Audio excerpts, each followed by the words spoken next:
Line ഇങ്ങനെ വരച്ചു വെക്കാം. അത് നേരത്തെ ഞാൻ കണ്ട ഒരാളും അത് ചെയ്തിട്ടില്ല. അടുത്ത ചോദ്യത്തിന് വേറെ ഒരു ഇവിടെ സോറി ഞാൻ എൻ്റെ വാക്കുകൾ പിൻവലിക്കുന്നു. ഇവിടെ ക്വസ്റ്റ്യൻ കഴിഞ്ഞതിന് ശേഷം ഒരു ലൈൻ കൊടുത്തിട്ടുണ്ട്. ഇങ്ങനെ മനോഹരമായ ഒരു ലൈൻ കൊടുക്കുന്നതിൽ ഒരു തെറ്റുമില്ല. അപ്പൊ അത് കഴിഞ്ഞു, അടുത്ത ക്വസ്റ്റ്യൻ. അപ്പൊ 2 എന്നുള്ള ഇതിന്റെ അകത്ത് വരുമ്പോൾ പെട്ടെന്ന് ഒരു ശ്രദ്ധ വരില്ല. അതിനാണ് ഈ പുറത്ത് ചെയ്യുക എന്നുള്ളത്. അപ്പൊ നന്നായി പുറത്ത് തന്നെ മാർജിനിൽ തന്നെ ചെയ്തു വെക്കുക. അങ്ങനെ കൃത്യമായ രീതിയിൽ പോകാം. നമുക്ക് ഡയഗ്രാംസ് വരയ്ക്കാം, കോളംസ് വരയ്ക്കാം, ഇത്തരത്തിലുള്ള ആരോ ഡയഗ്രാംസ് വരയ്ക്കാം, ട്രീ ഡയഗ്രാം വരയ്ക്കാം. ഒരു ചോദ്യം കഴിഞ്ഞാൽ അതിനെ വേർതിരിക്കുക. ഇങ്ങനെ മനോഹരമായ അസൈൻമെന്റുകൾ എഴുതാം. പ്രിയപ്പെട്ടവരെ, ഇനി ഞാൻ ഉപയോഗിക്കുന്നത് കുറച്ച് സുപ്രധാനമായ കുറച്ച് കാര്യങ്ങളാണ്. വീഡിയോ വളരെ ദീർഘിച്ചു പോയിരിക്കുന്നു, എന്നെ കുറ്റപ്പെടുത്തരുത്. അസൈൻമെന്റില് 90-ൽ കൂടുതൽ മാർക്ക് കിട്ടാനുള്ള വിദ്യയാണ് ഇനി ഞാൻ പറഞ്ഞു തരുന്നത്. വളരെ സിമ്പിളാണ്. 90-ൽ കൂടുതൽ അസൈൻമെന്റ് എല്ലാം താങ്കൾ പരിപൂർണമായിട്ട് എഴുതിയിട്ടുണ്ട് എന്ന് കരുതുക. അസൈൻമെന്റിന് 80 മാർക്ക് 100-ൽ കിട്ടുന്നു എന്ന് കരുതുക. 30:70 എന്നുള്ള റേഷ്യോയിലാണ് ഇത് വീതിക്കപ്പെടുന്നത്. അപ്പോൾ 80 മാർക്ക് കിട്ടിയാൽ അത് 30% വെയിറ്റേജ് ചെയ്യുമ്പോൾ 24 മാർക്ക് വെറും ഈ എഴുതിയതിന് കിട്ടി. പക്ഷെ 0 മാർക്ക് കിട്ടും കേട്ടോ. വീണ്ടും മുബാറക് മാസ്റ്റർ ഓർമ്മിപ്പിക്കുന്നു, 0 മാർക്ക് കിട്ടും. നിങ്ങൾ മാർക്കറ്റിലുള്ള കോമാളികളുടെ അസൈൻമെന്റ് വാങ്ങിച്ച് കോപ്പി അടിച്ചു വെച്ചാൽ, ഒരേ തരത്തിലുള്ള അസൈൻമെന്റ് കിട്ടിയാൽ ഞങ്ങൾ അധ്യാപകർ ആ പഴയ അസൈൻമെന്റിനെ തെരഞ്ഞെടുത്തിട്ട് നിങ്ങൾക്ക് 0 മാർക്ക് തരുമെന്ന് ഓർമ്മിപ്പിക്കുകയാണ്. ഇതൊരു വാർണിംഗ് ആണ് എന്ന് മനസ്സിലാക്കുക. അല്ലാതെ നിങ്ങളെ തളർത്തുകയല്ല, നിങ്ങളെ പ്രോത്സാഹിപ്പിക്കുകയാണ്. അറിവ് വിൽപ്പന നടത്താൻ പറ്റില്ല, അറിവ് നിർമ്മിക്കപ്പെടുകയാണ് എന്നുള്ളതാണ്. അതൊരു ക്രിയേറ്റിവിറ്റിയാണ്, അത് ക്രിയേറ്റിവിറ്റിയാണ്, അല്ലാണ്ട് അത് സെയിൽ അല്ല, അതൊരു എന്റർപ്രണർ ആക്ടിവിറ്റി അല്ല നോളേജ് എന്ന് പറയുന്നത് എന്ന് പ്രത്യേകം മനസ്സിലാക്കി വെക്കുക.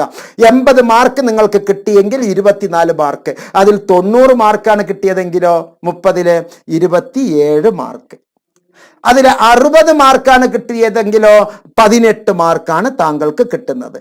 90-ലാണെങ്കിൽ 27, 80-ലാണെങ്കിൽ 24. ഓക്കെ, എഴുത്ത് പരീക്ഷയിൽ നിങ്ങൾ 40 മാർക്കേ വാങ്ങിച്ചിട്ടുള്ളൂ എന്ന് കരുതുക. അത് 70% വരുമ്പോൾ 28 മാർക്കായി മാറും. 28 മാർക്കായി മാറും. അപ്പോൾ 80 വാങ്ങിച്ച ആൾക്ക് 52 മാർക്ക് കിട്ടി. എഴുത്ത് പരീക്ഷയിൽ വെറും നാമമാത്രമായേ നിങ്ങൾ വാങ്ങിച്ചിട്ടുള്ളൂ. 40 മാർക്കേ നിങ്ങൾ വാങ്ങിച്ചിട്ടുള്ളൂ. വെറും 40 മാർക്ക് വാങ്ങിക്കുമ്പോൾ 4, 7, 28, 24, 28, 52. 90 മാർക്ക് അസൈൻമെന്റിൽ വാങ്ങിച്ച ആൾക്ക് 40 എഴുത്ത് പരീക്ഷയിൽ ഉള്ളൂ എന്ന് കരുതുക. അപ്പോൾ 40-ന്റെ 28 മാർക്ക് 27 കൂടി കൂട്ടുമ്പോൾ 55 മാർക്കായി. നെറ്റ് എഴുതാം, കോളേജ് ലെക്ചറർ ആകാം. 90 മാർക്ക് അസൈൻമെന്റ്, എഴുത്ത് പരീക്ഷയിൽ വെറും 40. എഴുത്ത് പരീക്ഷയിൽ 40 മാർക്ക്, പക്ഷെ നിങ്ങളുടെ യഥാർത്ഥ ഗ്രേഡ് കാർഡിൽ അത് 55 മാറി. അപ്പൊ 18 മാർക്ക് നേരത്തെ വാങ്ങിച്ചു, അഥവാ 60 മാർക്ക് അസൈൻമെന്റിൽ വാങ്ങിച്ചു. ഇവിടെ 40 മാർക്കാണ് വാങ്ങിച്ചിരിക്കുന്നത്. 28 മാർക്ക് നമുക്ക് കൂട്ടിയാൽ അപ്പോൾ നിങ്ങൾ എത്രയാകുന്നു? 46 മാർക്ക് വാങ്ങുന്നു. താങ്കൾ അത്യാവശ്യം സെക്കൻഡ് ക്ലാസ് കിട്ടിയിട്ടില്ല, പക്ഷെ തേർഡ് ക്ലാസ്സിൽ തന്നെ നിൽക്കുന്നു. ഇനി എഴുത്ത് പരീക്ഷയിൽ നിങ്ങൾക്ക് 80 മാർക്ക് കിട്ടുന്നു എന്ന് കരുതുക. സപ്പോസിങ് 80 മാർക്കാണ് കിട്ടുന്നത് എങ്കിലോ N7 56 മാർക്കായി മാറുന്നു. 56 മാർക്കും നേരത്തെ ഉള്ള 24, 80 മാർക്ക് അസൈൻമെന്റിന് വാങ്ങി, എഴുത്തു പരീക്ഷയ്ക്കും 80 മാർക്ക്. അപ്പൊ നിങ്ങളുടെ മാർക്ക് 80. അപ്പൊ നിങ്ങളുടെ മാർക്ക് 80.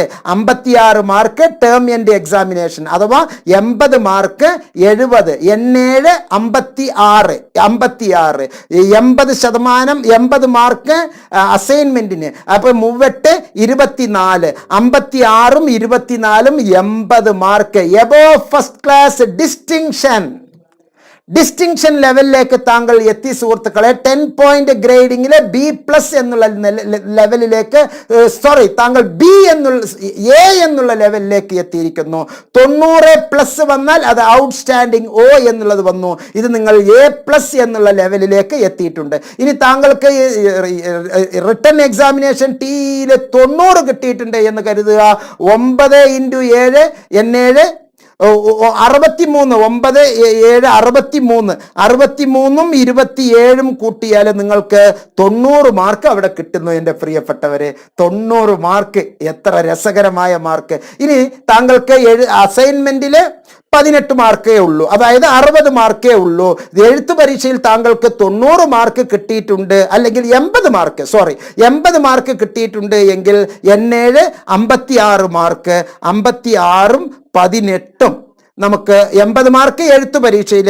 എന്തോ കാരണവശാൽ അസൈൻമെന്റ് ഇത്തിരി കോമാളിത്തരം കാണിച്ചു പോയി. അപ്പൊ 18 മാർക്കാണ് താങ്കൾക്ക് കിട്ടിയത്. 74 മാർക്ക് താങ്കൾക്ക് കിട്ടി.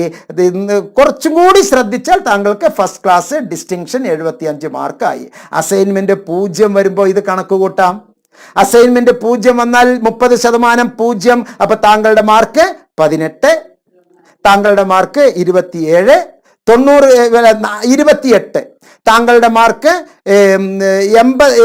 40 മാർക്ക് കിട്ടിയിട്ടുണ്ടെങ്കിൽ അത് 28ആയി ചുരുങ്ങും. അതാണ് അതിൻ്റെ ഏറ്റവും വലിയ. എഴുത്തു പരീക്ഷയിൽ എനിക്ക് 40 ഉണ്ട്, പക്ഷേ 70 വെയിറ്റേജ് വരുമ്പോൾ 40 കിട്ടില്ല, 28 കിട്ടുകയുള്ളൂ. അങ്ങനെയാണ് നിങ്ങളുടെ മാർക്കുകൾ കുറയുന്നത്. എൻ്റെ പ്രിയപ്പെട്ടവരെ ശ്രദ്ധിക്കുക. ഈ സെഷൻ ഞാൻ ഒരിക്കൽ കൂടി റിപ്പീറ്റ് ചെയ്യുകയാണ്. എഴുത്തു പരീക്ഷയിലെ കോമാളി മാർക്ക് ഷീറ്റ് ഗൈഡുകൾ നോക്കി നിങ്ങൾ എഴുതി. നിങ്ങൾക്ക് എല്ലാവർക്കും 0 മാർക്ക് അസൈൻമെന്റിൽ.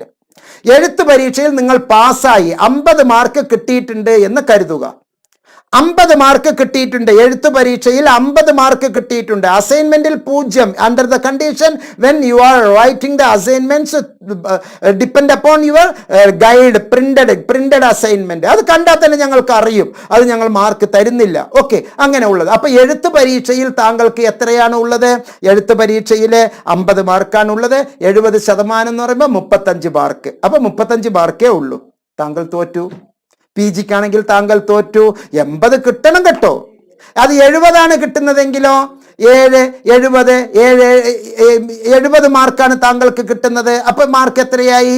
70% മാറ്റുമ്പോൾ 77 കൃത്യമായി കിട്ടിയില്ലേ? ഓക്കെ, അപ്പോൾ 49 മാർക്ക് താങ്കൾക്ക് കിട്ടി. 49 മാർക്ക് അസൈൻമെന്റ് ഇല്ലാതെ തന്നെ താങ്കൾക്ക് സത്യത്തിൽ 70 മാർക്ക് കിട്ടി. പക്ഷെ താങ്കൾക്ക് 49 രേഖപ്പെടുത്തിയിട്ടുള്ളൂ. വെയിറ്റേജിൽ 70% വെയിറ്റേജ് എടുക്കുകയുള്ളൂ. അപ്പൊ അസൈൻമെന്റിന്റെയും വെയിറ്റേജ് ഉണ്ടെങ്കിലേ ഈ വെയിറ്റേജ് പൂർണ്ണമാവുകയുള്ളൂ. അസൈൻമെന്റിന്റെ വെയിറ്റേജ് വരണമെങ്കിൽ അസൈൻമെന്റിന്റെ സ്കോറുകൾ കൂടേണ്ടതുണ്ട്. വെറും കേവലം എഴുത്തു പരീക്ഷയിലെ മാർക്ക് കൂടിയാൽ യഥാർത്ഥത്തിൽ മാർക്ക് കുറയുകയും അസൈൻമെന്റിന്റെ മാർക്കുകൾ കൂടിയാൽ ആക്ച്വൽ മാർക്ക് കൂടുകയുമാണ് ചെയ്യുക എന്നുള്ള തന്ത്രം താങ്കൾ നിർബന്ധമായും മനസ്സിലാക്കുക. എല്ലാ നന്മകളും നേരുന്നു. ഏറ്റവും നല്ല പരീക്ഷ താങ്കൾക്ക് ഉണ്ടാകട്ടെ. ഇത് ജീവിതത്തിൻ്റെ ടേണിംഗ് പോയിന്റ് ആകട്ടെ. ഇത്തരത്തിൽ ശാസ്ത്രീയമായി എഴുതിയിട്ട് തന്നെയാണ് Muhammad Mubarak master MSc counselling and family തെറാപ്പിയിൽ 72.3% അഗ്രിഗേറ്റ് മാർക്ക് വാങ്ങിച്ച് പാസ്സായിട്ടുള്ളത്. പക്ഷേ ഞാനും ദുഃഖിതനാണ്. എന്താണ് ദുഃഖിതൻ? ഔട്ട്സ്റ്റാൻഡിങ് എന്നുള്ള അല്ലെങ്കിൽ 75% ഡിസ്റ്റിങ്ഷൻ എന്നുള്ള സ്കോർ എനിക്ക് കിട്ടിയില്ല. അത് എൻ്റെ കയ്യക്ഷരം കൊണ്ട്, എൻ്റെ പ്രായം കൊണ്ട്, അങ്ങനെയുള്ള പല കാരണം കൊണ്ട്. എന്നിരുന്നാലും ഈശ്വരനെ മുന്നിൽ നിർത്തി ഞാൻ പറയുന്നു, ഞാൻ സന്തുഷ്ടനാണ്. ഞാൻ ഖിന്നനല്ല. മാർക്ക് കിട്ടിയില്ല എന്നുള്ള അർത്ഥത്തിൽ ഖിന്നനാണ്. പക്ഷേ MSc CFT ഇഗ്നോ എനിക്ക് നൽകിയ ഏറ്റവും നല്ല ഒരു കാര്യത്തിൽ ഞാൻ സന്തുഷ്ടനാണ്. അതുകൊണ്ടാണല്ലോ റിട്ടയർമെൻറ്റിന് ശേഷവും ഇത്രയും ആക്റ്റീവായിട്ട് എനിക്ക് പ്രവർത്തിക്കാനും 43ഓളം മിനിറ്റ് ഒരു വീഡിയോ ഇങ്ങനെ നിരന്തരം സംസാരിച്ചു കൊണ്ടിരിക്കാനുമുള്ള ഊർജം എനിക്ക് നൽകുന്നത്. താങ്കളോട് സംസാരിക്കുമ്പോൾ ഞാൻ വാചാലനാകുന്നു. എൻ്റെ ഈ വീഡിയോ എല്ലാവർക്കും ഷെയർ ചെയ്യുക, പരമാവധി ഷെയർ ചെയ്യുക. താങ്കൾ ഇതിൻ്റെ ആഴത്തിൽ മനസ്സിലാക്കുക. താങ്കൾക്കും താങ്കളുടെ കുടുംബത്തിനും എല്ലാ തരത്തിലുള്ള വിദ്യാഭ്യാസ നന്മകൾ ഉണ്ടാകട്ടെ എന്ന് അകമഴിഞ്ഞ് പ്രാർത്ഥിക്കുന്നു. ഈശ്വരൻ താങ്കളെയും താങ്കളുടെ കുടുംബത്തെയും രക്ഷിക്കട്ടെ എന്ന് പ്രാർത്ഥിക്കുന്നു. ഈ വീഡിയോ സമർപ്പിക്കുന്നു. നന്ദി, നമസ്കാരം, ജയ് ഹിന്ദ്. സ്ഥിരം പറയുന്നത് പോലെ സബ്സ്ക്രൈബ് ചെയ്യാൻ മറക്കരുത്, ഷെയർ ചെയ്യാൻ മറക്കരുത്. നന്ദി, നമസ്കാരം.